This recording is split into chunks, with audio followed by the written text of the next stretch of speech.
నమస్తే, నేను విజయారెడ్డి. సెక్రటేరియట్ కూడా కూలిపోయింది అనేసి తలతిక్క వార్తలు, పనిలేని పసలేని వార్తలు. అంటే ఎక్కడో అంటే అందరు చూసిరు, వార్తను చూసిరు. ఆ పెచ్చు ఊడిపోయిన దాన్ని కూడా చూపించి దాన్ని నానా హంగామా చేసే ప్రయత్నం చేసిరు. దీని వెనుక ఆ పెచ్చుతో ఊడిపోలేదు, ఆ పెచ్చుతో సరిపించుకోవట్లేదు, పెద్ద కుట్ర చేయబోతున్నారు దీని వెనుక. ఏంటి ఆ కుట్ర అంటే, మొన్నటిదాకా ఏమన్నారు, గవర్నమెంట్లోకి రాకముందు కాంగ్రెస్ ప్రభుత్వం ఎన్నిటి మీద మాట్లాడింది? కేసీఆర్కు వాస్తు పిచ్చి అన్నారు. దాని తర్వాత ఆయన ప్రగతి భవన్ నుంచి దాటి రాడు, లేదంటే ఆయన ఫామ్ హౌస్ నుంచి దాటి రాడు, ప్రగతి భవన్ని చాలా ప్యాలెస్ లాగా చేసుకున్నాడు.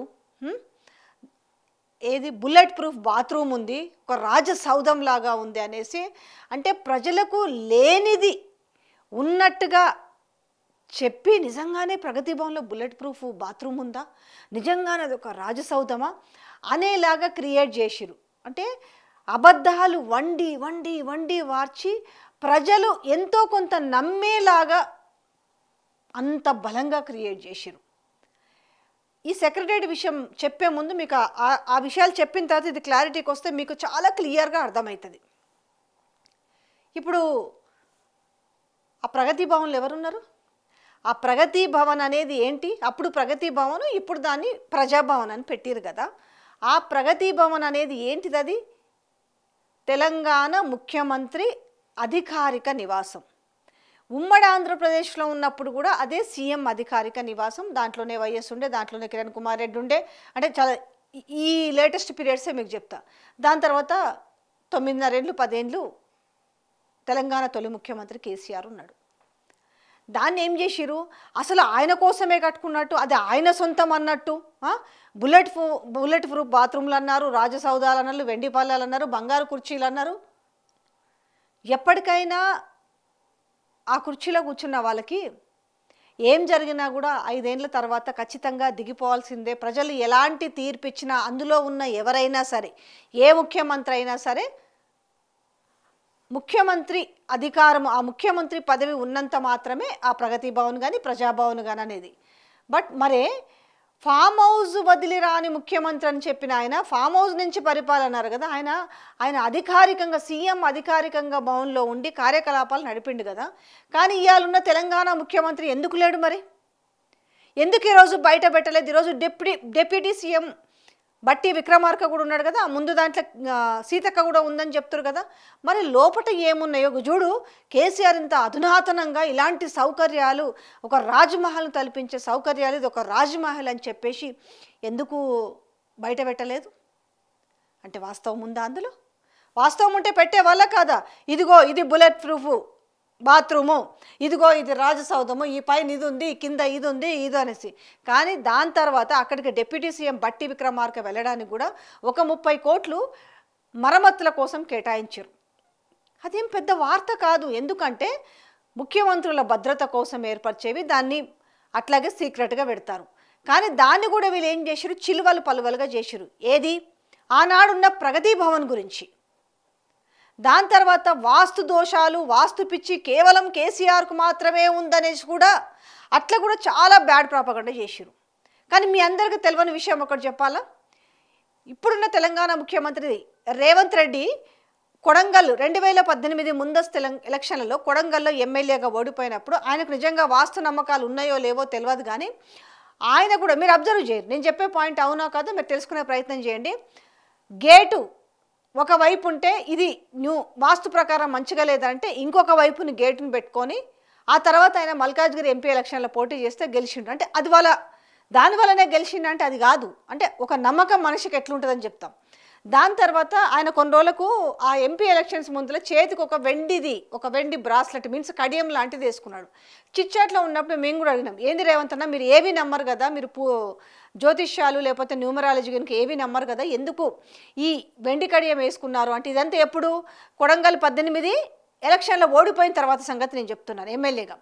అంటే ఏమో ఇంట్లో చెప్పారు, ఏదో పూజారి చెప్పిండట వేసుకున్నాను అంటే, నమ్మకం ఉందా లేదా పక్కన పెట్టు, ఆయన ఇంట్లోని గౌరవించి వాళ్ళకి రెస్పెక్ట్ కోసం వేసుకున్నాడు. దాని తర్వాత నిజంగా దాని ఫలితమా లేకపోతే గేటు మార్చిన ఫలితమా తెలియదు. ఆయన తర్వాత మల్కాజ్గిరి ఎంపీ అయినాడు. ఎంపీ తర్వాత పీసీసీ ప్రెసిడెంట్ అయినాడు, రాష్ట్రానికి సీఎం అయ్యాడు. అంటే ఇప్పుడు ఆయన నమ్మినట్ట నమ్మనట్ల మరి? అంటే ఒక జ్యోతిష్యాన్ని కానీ, ఒక న్యూమరాలజీని కానీ, ఒక వాస్తుని కానీ నమ్మిండా? అంటే జ్యోతిష్యాన్ని నమ్ముతారు అనడానికి ఆయన వేసుకున్న ఆ రోజు మీరు ఎప్పుడన్నా 2018కి మీరు ఎవరైనా జర్నలిస్టులు అడగండి, లేదంటే కొన్ని ప్రెస్ మీట్లలో దేంట్లోనే చూడండి, అదొకటి వెండి కడియం ఉంటుంది వేసుకొని, అది జ్యోతిష్యం. సో ఇప్పుడు గోడలు గేట్లు మార్చడం అనేది దేనికి వస్తుంది? వాస్తుకైతే వస్తుంది కదా. 2018లోనే ఆయన ఎప్పుడైతే ఎమ్మెల్యేగా ఓడిపోయిండో ఇమ్మీడియట్లీ ఆ ప్రక్రియ చేయబట్టిండు, మార్పు చేసుకుంటూ మేబీ దేనివల్ల కలిసి వచ్చిందో కలిసి వచ్చింది. ఇప్పుడు మళ్ళీ సెక్రటరీకి వచ్చిన తర్వాత కూడా బాహుబలి గేట్ అని చెప్తున్న నేపథ్యంలో ఆ గేటును కూడా మార్చిండు ఆయన. దాని తర్వాత వాస్తు దోషాలు ఉన్నాయని చెప్పేసి 6th ఫ్లోర్లో డ్రిల్ చేస్తే, ఖచ్చితంగా డ్రిల్ చేసినప్పుడు ఇప్పుడు అన్నీ కూడా మనం చేపించే ఇంటీరియర్స్ అన్నీ కూడా పీఓపీతోనే డిపెండ్ అయి ఉంటాయి. కొన్ని అయితే ఆ పీఓపీ అచ్చులను తీసుకెళ్ళి ఆ డెకరేషన్ కోసము అది అంటిస్తుంటారు. ఆయన డ్రిల్ చేస్తుంటప్పుడు మనకు జనరల్గా వర్క్ జరుగుతున్నప్పుడు పక్కింట్లో వర్క్ చేస్తే మన ఇంట్లో కూడా అదురుతుంటుంది. అంతెందుకండి, మీరు ఇంట్లో స్పీకర్ పెట్టుకుని హై వాల్యూమ్ పెట్టుకోండి, కిచెన్లో ఉన్న సామాన్లతో సహా షేక్ అవుతుంటుంది. బాత్రూంలో పీఓపీ చేసినవి ఉంటే పెచ్చులు రాలుతాయి, మీరు బాగా సౌండ్ పెట్టండి, ఇల్లు ఒక వైబ్రేట్ అవుతుంటుంది. అట్లా పై ఫ్లోర్లో డ్రిల్ చేస్తే కింది ఫ్లోర్లో నుంచి ఒక పెచ్చు ఊడిపడింది. ఇంకొకటి వాస్తు విషయంకి వచ్చేసరికి గాంధీ భవన్ కూడా ఆయన పీసీసీ ప్రెసిడెంట్ అయిన తర్వాత బాత్రూంలో ప్లేస్ కూడా కరెక్ట్ లేదు, అక్కడ వాస్తు బాగలేదని చెప్పేసి అందుకనే 10 సంవత్సరాల పాటు అధికారంలోకి రాలేదనేసి ఆయన బాత్రూమ్లు కూడా ఉన్న ప్లేస్ నుంచి మార్చి బాత్రూమ్లు ఇంకొంచెం వెనకకి బాత్రూమ్లు కట్టించడం జరిగింది. రెనోవేట్ కూడా కాదు, న్యూ బాత్రూమ్స్ అవి మొత్తం కూలగొట్టి బాత్రూమ్లు కట్టించిండు. దాని తర్వాత 10 ఏళ్ళ నుంచి జనరల్గా వాడే గేట్ ఉంటుంది కదా ఎగ్జిబిషన్ గిట్ సైడ్ది, ఆ గేట్ నుంచి జనరల్గా ఇన్ను అవుట్ 2 అదే చేసారు. ఎటువైపు రైట్ సైడ్ ఇంకోటి ఉంటుంది, మన ట్రస్ట్ గాంధీ ట్రస్ట్ సైడ్కి పోయే సైడ్ ఒక గేట్ ఉంటుంది, అక్కడ పోతే మీకు అటువైపు టీ స్టాల్ కూడా ఉంటుంది, చాలామందికి ఎరుకుంటుంది అటు పోయిన వాళ్ళకి. అయితే జనరల్గా వీళ్ళు మాత్రం ఇటు మెయిన్ గేట్ వాడేవాళ్ళు. కానీ ఆయన ఏం చేసేవాడంటే దాన్నేమో అవుట్ గేట్ చేసిండు, ఏదైతే గాంధీ ట్రస్ట్ పక్కన ఉంటుంది కదా ఆ ఏరియాకు పోయే దాన్నేమో ఇన్ గేట్ చేసుకున్నాడు. ఎందుకు అదంతా? దానికి కూడా వాస్తు దోషం ఉంది, ఇట్లా కావద్దు, ఇట్లా రావాలి, ఇట్లా పోవాలనేది. బట్ ఎవరి నమ్మకాలు వాళ్ళవే. కానీ మనం అనేది ప్రతిపక్షంలో ఉండి ఒకలాగా, అధికారంలోకి వచ్చిన తర్వాత ఒక మాట మాట్లాడనేది ఎంత దరిద్రమైన ఆలోచన అంటది. అంటే జనాలు మర్చిపోతలేరు కదా, గతంలో అంటే మర్చిపోయేవాళ్ళు, ఎందుకంటే సోషల్ మీడియా లేదు, మనం గతంలో మాట్లాడిన మాటలు ఏవి కూడా జనాలు గుర్తుపెట్టుకోరేమనుకుంటారు. కానీ ఇప్పుడు అట్లా కాదు. ఇంకొకటి ఏంటి, ఇప్పుడు నేను భయంకరమైన కుట్ర అని చెప్పిన, ఇవాళ కేసీఆర్ మళ్ళీ బయటకు వస్తున్నాడు అని చెప్తాను, నేను వస్తాను అని చెప్పినాను. సో బహిరంగ సభ ఉంది అనేసి, అంటే బాస్ ఈజ్ బ్యాక్ అనే వార్తలు వస్తున్న నేపథ్యంలో ఇప్పుడు దాన్ని మనం ఏ రకంగా తగ్గించవచ్చు? ఎందుకంటే ఆల్రెడీ కాంగ్రెస్ పార్టీ మీద వ్యతిరేకత ఉంది, జనాలందరూ కూడా రేపు కేసీఆర్ దగ్గర ఆల్రెడీ కేసీఆర్ కావాలి అంటున్న నేపథ్యంలో ఇప్పుడు మళ్ళీ కేసీఆర్ బహిరంగ సభ, ఈ విధంగా కేసీఆర్ ప్రజల్లోకి పోతే ఇప్పుడు దేని మీద మనం స్పాట్ పెట్టాలి? అయిపోయింది, ఇప్పుడు కాళేశ్వరం అయిపోయింది, బ్రిడ్జిలు అన్నాము, కరెంట్ అన్నాం, ఏమేమో చెప్పినాం, అబద్ధాలు, కమిషన్లు అన్నాం, అదన్నాం, కుట్రలు, మనం అన్నీ వనినాం. కానీ ఇంకన్నీ పాత సబ్జెక్ట్ అయిపోయింది కదా, ప్రజల ముందుకి ఇప్పుడు ఒక కొత్త సబ్జెక్టు కావాలి బ్లేమ్ చేయడానికి. మీరు అర్థమైందా? కేసీఆర్ బయటికి రావట్లేదు, అన్ని రోజులు రాలేదని ఏం చేశారు? టార్గెట్ ఎవరి వైపు చూపిస్తున్నారంటే కేటీఆర్ వైపు టార్గెట్ చూపించారు. సో ఏం చేసిరు? కోడిగుడ్డు మీద ఈకలు వీకిన చందంగా టెలిఫోన్ ట్యాపింగ్ అన్నారు. దాని తర్వాత అంతకుముందు అని తర్వాత ఏం చేసిరు? ఆఖరికి ఈ కార్ రేస్లో మేము ఏదో పట్టుకున్నాము, ఈ కార్ రేస్లో ఎట్టి పరిస్థితుల్లో కేటీఆర్ని అరెస్ట్ చేయాలి. ఎందుకంటే కేటీఆర్ జనాల్లోకి పోతున్నాడు, కేటీఆర్లోకి మాస్ అంతా కూడా అతని వైపు చూస్తున్నారు, అతనికి ఆ మాస్ అనే లీడర్ పేరు వస్తుంది, మాస్ లీడర్ అనేది. సో దీన్ని తగ్గించాలనేసి ఇక నానా పాటలు పడ్డారు సోషల్ మీడియాలో. ఇప్పుడు తెరపైకి మళ్ళీ కేసీఆర్ పేరు వచ్చి, కేసీఆర్ ఆ రోజు 12 నిమిషాలు మాట్లాడితేనే తట్టుకోలేకపోయినరు. 12 నిమిషాలు మాట్లాడితే నేను వస్తున్నా బయటికి, భారీ బహిరంగ సభ పెడుతున్నాను అనేసరికి అరే మళ్ళీ ఎట్లా కేసీఆర్ ప్రజల్లోకి వస్తున్నాడు, ఇప్పుడు దేని వైపు డైవర్ట్ చేయాలి? ఒకవైపు ఏమో మనం అన్ని సంక్షేమ పథకాలు ఇస్తున్నామని చెప్తే ఎంత ఇట్లా పిల్లికి బిచ్చం వేసినట్టుగా ఆడొకటి మాత్రం ఇచ్చినాం, మళ్ళీ ఇవ్వలేదని కాదు. ఇప్పుడు రైతు భరోసా ఉంది, రైతు భరోసా ఏంది? ఇవ్వదలుచుకుంటే సాచ్యురేషన్ పెట్టేసి 7 ఎకరాల 5 ఎకరాల 10 ఎకరాల పెట్టేసి ఇవ్వచ్చు. కానీ ఎట్లా తెలుసా? వీళ్ళు 1/2 ఎకరము, 1 ఎకరము, 2 ఎకరము, 3 ఎకరము ఇట్లా పెట్టుకుంటూ దాంట్లో కూడా ఏంది, వెబ్సైట్లలో 5 ఎకరాల పొలం ఉన్ననికి వెబ్సైట్లో మాత్రం 2 ఎకరాలు చూపిస్తారు. 2 ఎకరాల నుండి అర్ధ ఎకరం అంటే దాన్ని బేస్ చేసుకుని రైతు భరోసా కూడా వేస్తారు. అంటే ఇట్లా వెబ్సైట్లలో కూడా ఎకరాలని మాయం చేస్తారు, సర్వే నెంబర్లను మాయం చేస్తారు. ఇన్ని చేసినా కూడా మనం ఇంక అయితే లేదు. రేపు మళ్ళీ పెద్ద ఆయన బయటకు వస్తున్నాడు కదా, ఇప్పుడు మనం దాని మీద దెబ్బ కొట్టాలంటే ఏం చేయాలి? మనకి అడుగుగానే మంచిగా చాలా, ఎందుకంటే అక్కడ ఉన్న అంబేద్కర్ని ఏం చేయలేరు. అంబేద్కర్కి పొలమా లేకపోయినా ఏం కాదు, కానీ ముందు దాన్ని ఏమన్నా చేయాలనుకున్నాం అనుకో ఊకోరు. కానీ మనం ఏం చేద్దాము, ఓకే అన్ని నాసిరకం కట్టడాలే కట్టిస్తాడు కమిషన్ల కోసం అని చెప్పి ఇప్పుడు మనము సెక్రటరీని ఎంచుకుందామని. సెక్రటరీ మీద బురద జల్లితే ఏమవుతుందంటే రేపు అవసరమైతే వీళ్ళు ఏం చేస్తారు తెలుసా, పైన అందరికీ కనిపించే ఆ గోపురాలు ఉంటాయి కదా, ఆ గోపురాలు వద్దు మేము గోల్ చేస్తామని గతంలో బండి సంజయ్ అన్నాడు. మరి బండి సంజయ్ సాటిస్ఫాక్షన్ కోసమే మరి రేవంత్ రెడ్డి ఆ పని చేపిస్తున్నాడా? మేము అధికారంలోకి వస్తే ఖచ్చితంగా ఆ పైన ఉన్న బుర్జులు గులగొడతామన్నాడు కదా. మరి దానికోసమే బండి సంజయ్ని బీజేపీని సాటిస్ఫాక్షన్ చేయడం కోసమే ఈరోజు సెక్రటరీ పైన కుట్ర బన్నుతున్నారా?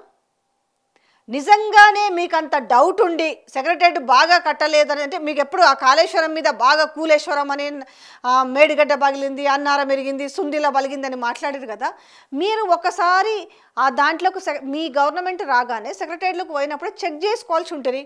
ఎవరైతే సంస్థ వాళ్ళని పిలిపించి ఆ కాంట్రాక్టర్స్ని పిలిపించి చెక్ చేయించుకోవాల్సి ఉంటుంది ఇంజనీర్స్ తోటి, ఎక్కడ వీక్ ఉంది ఎక్కడ బలంగా ఉందని. ఆల్మోస్ట్ 1.5 year అయింది. ఒక పెచ్చు పెళ్ళ పడితే దాన్ని ఇప్పుడు ఇంత రాజకీయం చేసిన నేపథ్యం ఏది, సోషల్ మీడియా వేదికగా. మళ్ళీ దీని మీద ఏ మంత్రి మాట్లాడరు, లేకపోతే ఎవరు మాట్లాడరు, కానీ సోషల్ మీడియాలో మాత్రము దీన్ని రచ్చ చేద్దాము. నిజంగా అది నాసిరకం ఉంటే మీరు కాంట్రాక్టర్స్ ఉన్నారు కదా, దాని నిర్మాణ సంస్థ చేపట్టిన వాళ్ళు ఉన్నారు కదా, వాళ్ళకి నోటీసులు ఇవ్వచ్చు కదా. వద్దని ఎవరైనా అడిగినరా? ప్రభుత్వము అధికారము ఎవరిది? రెండోది, అప్పుడు కాళేశ్వరం మీద కూడా మాట్లాడారు కదా, ఇవాళ సిగ్గుండాలే కొంచెమన్నా. సోషల్ మీడియాలో పెట్టే ఎదవలకు చెప్తున్నా నేను, నిజాన్ని మాట్లాడితే మీరు తట్టుకోలేరు. ఈరోజు చచ్చిపోయినరా? దాన్ని కట్టిన మనుషులు ఉన్నారా, లేకపోతే దేశం విడిచి పారిపోయారా, లేకపోతే ఈ లోకంలో లేరా? ఎలాంటి వాళ్ళు లేరా? తర్వాత మెగా ఇంజనీరింగ్ ఏమైంది? మెగా కృష్ణారెడ్డి ఎక్కడికన్నా పోయిందా? మీరు చాలా గొప్పగా మెగా ఇంజనీరింగ్ తోటి మీరు మెగా కృష్ణారెడ్డి తోటి ఒప్పందాలు పోయి దావాస్లో చేసుకొని వచ్చారు కదా. మరి ఇదే కాళేశ్వరం విషయంలో ఎందుకు వాళ్ళని కూడా ఎందుకు కార్నర్ చేయలేకపోతే, ఎందుకు కేసు పెట్టలేకపోతే, అతని బ్లాక్ లిస్ట్లో ఎందుకు పెట్టడం లేదు? సుంకిశాల విషయంలో కూడా చూసినాం కదా. అంటే అర్థమైంది కదా ఎందుకు కుట్ర బన్నుతున్నారు ఇప్పుడు సెక్రటరీ మీద అంటే, ఇప్పుడు మళ్ళీ కేసీఆర్ని బదనాం చేయాలి. ప్రజల్లోకి వెళ్తున్నాడు. మన కాడ ధైర్యంగా ఎదురుగా బాజాబ్తా ఎదుర్కొనే లక్షణాలు లేవు. వెనక నుంచి మనిషిని ఇంకా మనం దెబ్బ కొట్టుకుంటూ పోదాం అనుకొని, రేపు అవసరమైతే నేను చెప్తున్నా కదా, ఇంతకు దిగజారిన వాళ్ళు రేపు ఖచ్చితంగా సెక్రటరీకి సంబంధించిన పైన ఉన్న బుర్జులు కూడా కూలుస్తారు. అవసరమైతే పిల్లర్లను కూడా కూలుస్తారు. ఎందుకంటే ఎట్లా కానీ సెక్రటరీకి వచ్చేది ఏం లేదు కదా. ఆయన దాన్ని రెనోవేట్ చేసే పనిలో ఆయన ఆఫీసును అంతా కూడా రెనోవేట్, వాస్తు దోషాలు ఉన్నాయనేసి వాస్తును సరి చేసుకోవడానికి, ఆయనకు తగ్గ వాస్తును ఉంచుకోవడానికి ఆయన డ్రిల్లింగ్ మిషన్లు పెట్టి డ్రిల్ చేస్తున్నారు కదా. ఆ నేపథ్యంలో దాని సాకుగా చూపుకొని ఏమైనా చేస్తారు. తెలంగాణ ప్రజలకు నేను చెప్పేది ఒకటే, వీళ్ళు ఎంతకైనా దిగజారడానికి సిద్ధంగా ఉన్నారు. ఈరోజు సెక్రటరేట్ ఉంది, ఇవాళ ముఖ్యమంత్రి అనే వ్యక్తి ఈరోజు ప్రజాభవన్లో లేకుండా ఇప్పుడు తన ప్యాలెస్, తన ఇల్లు అక్కడి నుంచి పరిపాలన చేస్తేనేమో తప్పు లేదంట. అదే ఆనాడున్న ముఖ్యమంత్రి మాత్రము అధికారిక భవనం నుంచి పరిపాలన చేస్తే తప్పు వచ్చిందంట. ఏంది తేడా? ఆయన ఇంట్లో నుంచి చేసిన అధికార భవనం నుంచి కదా. సెక్రటరేట్, కొత్త కట్టిన సెక్రటరేట్ మీద ఈరోజు బురద జల్లి, ఆ సెక్రటరేట్లో జరుగుతుంటే ఫేక్ ఐడి కార్డులతోటి ఏకంగా ఐఏఎస్ ఆఫీసర్లమని కూడా వస్తుంటే దాని గురించి అసలు వార్త ఉంటుంది, ఎవడు మాట్లాడు బై. ఆ తెలంగాణ ముఖ్యమంత్రికి ఇవన్నీ తెలియదా? లేకపోతే అది పెద్ద సబ్జెక్టు కాదు కదా. మనం కుట్ర చేసి అవసరమైతే దాన్ని కూలగొట్టి కుప్ప చేద్దాము, దీన్ని మొత్తం తీసుకొచ్చి మళ్ళీ కేసీఆర్ మీద నెడదాం. మీరు ఎంచుకున్నది ఇంతే కదా, ఎట్లాగైనా వాళ్ళ అకౌంట్లో. అయినా కూడా ఒకటి ఉంటుంది, ఒక ఇల్లు కిరాయికి తీసుకుంటేనే, జనరల్గా చెప్తున్నా మీకు అర్థమయ్యేటట్టు చెప్తా, మనకి ఒక కిరాయికి తీసుకుంటప్పుడే చెప్తారు, ఆ ఇంటి కిరాయికి పోయిన అంటే ఒక పొజిషన్లో మనకి ఇల్లుని ఇస్తారు వాళ్ళు. ఇగో ఈ సున్నాలు మంచిగా వేసినాము, ఈ పెయింట్లు మంచిగా వేసినాము, ఈ వుడ్ వర్క్ ఇట్లుందని మామూలుగా ఇస్తారు. పోయిన తర్వాత చిన్నపిల్లలు ఇంట్లో గోడలకు గీతలు పెట్టి, పిల్లలు మామూలుగా పెన్సిళ్ళతోటి పెన్నులతోటి గీతలు పెడతారు. ఖాళీ చేసేటప్పుడు మళ్ళీ నీట్గా చేసి ఏమని అడుగుతారు. రెండోది కూడా ఏమంటారు, మధ్యలో వచ్చి చూసినప్పుడు ఏంది ఇట్లా చేసిరు, మేము ఎట్లా ఇచ్చినాము, మీరు ఎట్లా చేసిరు అంటారు. ఖాళీ మనం కిరాయి తీసుకున్న ఇల్లే, ఎందుకంటే మన మెయింటెనెన్స్ని బట్టిస్తారు. అందుకే కిరాయికి ఇల్లు ఇచ్చేటప్పుడు ఏం చెప్తారు తెలుసా, వీళ్ళు కనీసం మినిమంగా మెయింటైన్ చేస్తారా లేదా ఇల్లుని, ఈ ఇంటికి వీళ్ళు సూటబుల్ అవుతారా లేదా అనేసి జస్ట్ ఒక్క రూమ్ కిరాయికి ఇచ్చేటోళ్ళు కూడా వెనక ముందు ఆలోచించి కొంచెం వాళ్ళ బ్యాక్గ్రౌండ్ తెలుసుకొని ఇల్లు కిరాయికి ఇస్తుంటారు. అంటే అర్థమైందని నేను చెప్పిన ముచ్చట మీకు అర్థమయ్యే ఉంటుంది అనుకుంటా. అట్లాంటిది 1.5 year మీరు ఉంటే మీ మెయింటెనెన్స్ సక్కంగా ఉందా? మీ మెయింటెనెన్స్ కదా మీరు కావాలని. ఇప్పుడు ఎవరున్నారు ఈరోజు? బీఆర్ఎస్ ప్రభుత్వం ఉండి బీఆర్ఎస్ ఎమ్మెల్యేలు ఉన్నారా, లేకపోతే బీఆర్ఎస్ మంత్రులు వస్తున్నారా, లేకపోతే ఎవరు వస్తున్నారు? కాంగ్రెస్కు సంబంధించిన కాంగ్రెస్ ప్రభుత్వం ఉంది కదా, దాన్ని కాపాడుకోవాల్సిన బాధ్యత పోయి దాన్ని కూలగొట్టి మీరు కట్టుడు కాదు కూలగొడతారు. అందుకే అన్నాడు కదా గుంపు మేస్త్రి అని. అంటే నిజంగా మీరు మేస్త్రి అయితే మీరు దాన్ని కాపాడాలా, దాన్ని కట్టాలా కూలితే, కానీ మీరు కూలుస్తున్నారు కదా. ఇంత భయంకరమైన కుట్ర చేస్తున్నారంటే దీని వెనుక మీరు ఒక పెళ్ళతో కాదు, రేపు మీరు ఒక స్లాబ్ అంతా పడిపోయినా కూడా ఆశ్చర్యపడాల్సిన అవసరం లేదు. దాన్ని పడిపోయే విధంగా వీళ్ళు స్కెచ్లు వేస్తున్నారు, కుట్ర పన్నుతున్నారు. ఇంకేమైనా జరగవచ్చు. రేపు సెక్రటరేట్ అంతా కూడా లోపల ఏదైనా పెట్టేసి పేల్ చేసి ఇదంతా కూడా కూలిపోతుంది. అంటే చాలా తెలివి ఉంది, అంటే మంచిగా కాదు. ఇప్పుడు ఎట్లయితే ఇప్పుడు దాన్ని ఉంది కదా, ఇప్పుడు కాళేశ్వరంలో నీళ్ళని కూడా కిందికి పంపించేసి ఇసుకంతా దవ్వుకొని డ్యామ్ అంతా, ఎందుకంటే ఇది కూలింది అంటున్నాం కదా, అసలు ఇది కూల్తలేదు. మనం ఏం చేయాలి? ఇప్పుడు ఉన్న నీళ్ళు కిందలకి ఇష్టపెట్టి ఇసుకను పోయి కరెక్ట్గా బ్యారేజ్ దగ్గర ఆ గేట్ల దగ్గర పోయి ఇసుక తోడాలి. ఎందుకంటే రేపు అది వీక్ అయిపోయింది అనుకో కూలాలి. ఇదిగో కూలింది అవసరమైతే వీళ్ళు రేపు ఈ డ్రామా ఎప్పుడు ఆడతారు తెలుసా? ఇదంతా తీసి మళ్ళా 2028 ఎలక్షన్స్ వస్తాయి కదా, ఆ పని కూడా చేస్తారు వీళ్ళు. అంటే దేనికైనా సిద్ధంగా ఉన్నారు. ఇది తెలంగాణ ప్రజలు గమనించండి దీన్ని. ఎందుకంటే ప్రతిదీ కూడా గవర్నమెంట్ మారి కూడా దాదాపుగా 14 నెలలు, అంటే 1.5 year కావస్తున్నప్పటికీ కూడా ఇదే నీచ రాజకీయాలు జరుగుతున్నాయి. కాబట్టి తెలంగాణ ప్రజలు ఏదున్నా కూడా అప్రమత్తంగా ఉండి గమనించండి. వీళ్ళు చేసే ఫేక్ ప్రచారాలని మా మీద తిప్పికొట్టుడు కాదు, ఇది నిజం చెప్తే ఏం చేస్తారు? నా మీద మళ్ళీ నా వీడియోలు తీసి నాకే చేసి ఇది ఫేక్ న్యూస్, ఇది అబద్ధ ప్రచారం అంటారు. అబద్ధాలు ఎందుకు? ఇది నిజం కాబట్టి నా మీద వీడియోలు చేసి నావే ఎడిటింగ్ చేసి మీరు పెట్టుకునే దౌర్భాగ్య స్థితిలో ఉన్నారు. బట్ ఏమని నేను మళ్ళీ మీకు థ్యాంక్స్ చెప్తా. ఎందుకో తెలుసా? నాకు మీరే పబ్లిసిటీ ఇస్తున్నారు. That's all.